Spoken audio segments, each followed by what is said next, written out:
My son had childhood leukemia, and we had flown to Seattle, Washington for a bone marrow transplant, which is a long story in itself. Anyway, we were up there. Very kind man loaned us his car because it took 100 days or something like that. We were up there several months, and a man loaned us his car for us to have a day trip. So we were all in it, my son included. He had received his treatment, bone marrow, from my second son, and it was doing real good. In fact, he's alive to this day, although the radiation that it entailed has taken a toll all through his life on his health. And the cure was almost worse than the disease itself. But anyway, I don't want to get into all that stuff, all those trials. I just want to show you this video. We were riding down the road in that car. We were probably needing a little cheering up and a little laugh. And here comes this man with his, it looks like a big Doberman pencil. Using, he was going as fast as we were, I'm just telling you. And I thought that was amusing. I would put it up there. Say something for you to look at today while I'm talking on whatever. Oh yeah, I left off the other day about this truck. I don't know if you have anybody that follows me. And on the way to my humbling, God used to humble me was I took the top off of one of the trucks after I promised to take good care of it to the people we borrowed it from at the cotton mill. Well, that wasn't the end of my humbling of God working with me. That was just the beginning of it with this same truck. Anyway, they fixed the truck. They carried it out and they brought it back to us, and we kept using it. We'd go to Columbus and get yarn, bring it back. But anyway, one day there was not much to do.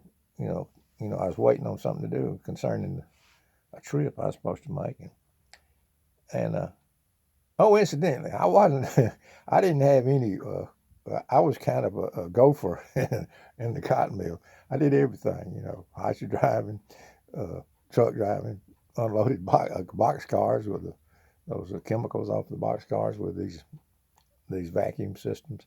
But anyway, this particular day, he told me that he wanted me to go and wash the truck because there wasn't nothing to do. So I pulled the truck down by there was a carpentry shop and a paint shop. It was this big open area where everybody went to wash their cars, and there's a big row of barrels there, of 55-gallon barrels of chemicals. And he said, "Go down there and get that soap and soap it up and get you some soap out of one of them barrels and wash the truck while you're waiting on everything." So I go down there, and this was just a few weeks after I just beginning to live down that first fiasco where I took the top of the truck off, and I just beginning to live that down, and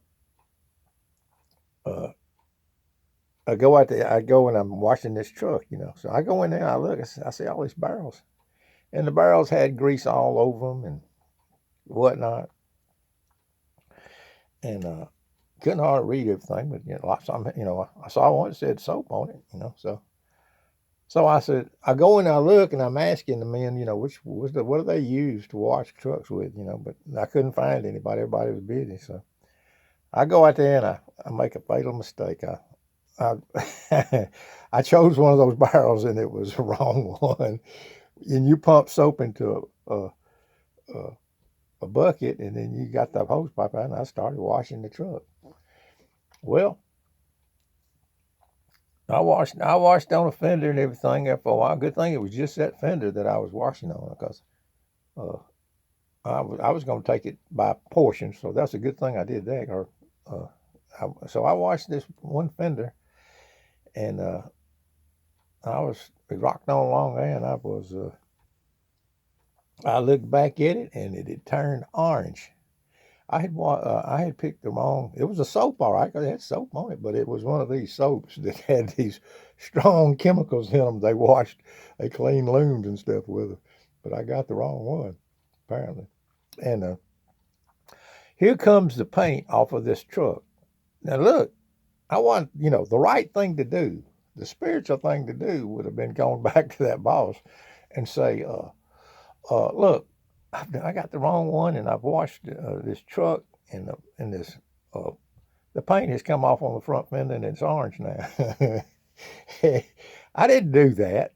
I contrived in my mind. I'm not going. I said to myself, Lord, I'm not going up there, and uh, and I'm not going up there and tell him this after all he's done went to bat for me, and I'm not going to do that. I'm not going to be any trouble to him for a while anyway. So I wasn't going to do that. The Lord should have struck me dead right there, because I sat there and waited for the sun to come out. And found me some dry towels, they had plenty of rags. And at Cotton Mill, you got plenty of rags, plenty of dry towels. I dried it off, and it was one yellow fender, and the rest of them were white. It was a brand new truck. I wasn't about to come up there with this bad story. So I dried off the truck, let that fender dry for a while. I looked inside the paint room there. They had paint, buckets of paint, shelves of paint. So I picked me out a spray can of paint. And I'm just being honest with you. I didn't do the spiritual thing. This, brother, is what I'm talking about, grace. Sometimes God looks past your weaknesses and lets you get by with stuff. That's what the meaning of grace is, brother and sister. He'll learn me later on down the road, but this time I wasn't going to that boss. I'd have just walked out again and tell him I'd messed this truck up again. So I get that white paint, and it was pretty close to the right shade, but it wasn't the right shade. Only my eye would know it, because I'm the one that did it. And I'd put that white paint over that orange. Long story short, I moved on down, didn't tell him about it. I moved on down to another mill, and that truck stayed there at that mill for years and years and years. And I saw some people, every once in a while I'd be going uptown, and I'd see that truck, and I'd ride by it, and I'd see that white, I'd see the contrast in that yellow paint, that orange paint, the primer paint, and then the white that I'd put on that. I see the contrast in it, but nobody had noticed or paid any attention all them years. But anyway, that's just a story I want to tell you about, these people that think they always do the right thing. No, God looks past all. He looks beyond our faults and sees our needs, brothers and sisters. Another way that he humbled me, I'd like to put out there, is that we were sitting around one day, and the one thing I could not stand to do, and that would be, because I was such a proud person, everybody in our community is supposed to go off and be a successful man, that's the mindset of the people in the community. Anyway, he sent me out in front of the mill to cut grass with a push mower. Incidentally, I love to use a push mower now. I do it all the time in my life. But he sent me out in front of the mill to push grass, and I didn't like to do that because Highway 29 went right down in front of the mill, and all the people in town I could ride by and see, hey, isn't that Doug White over there cutting grass in front of the mill? Wow, that was a humbling thing. But I did it. And today I see, that was just part of God bringing me down, humbling me, making me what he wanted to be, being conformed to the image of his dear son. A servant, brothers and sisters. If you want to be great in God's kingdom, going to be the servant of all, brother and sister. So, brother, I just want to bring those two little things today and show you this video.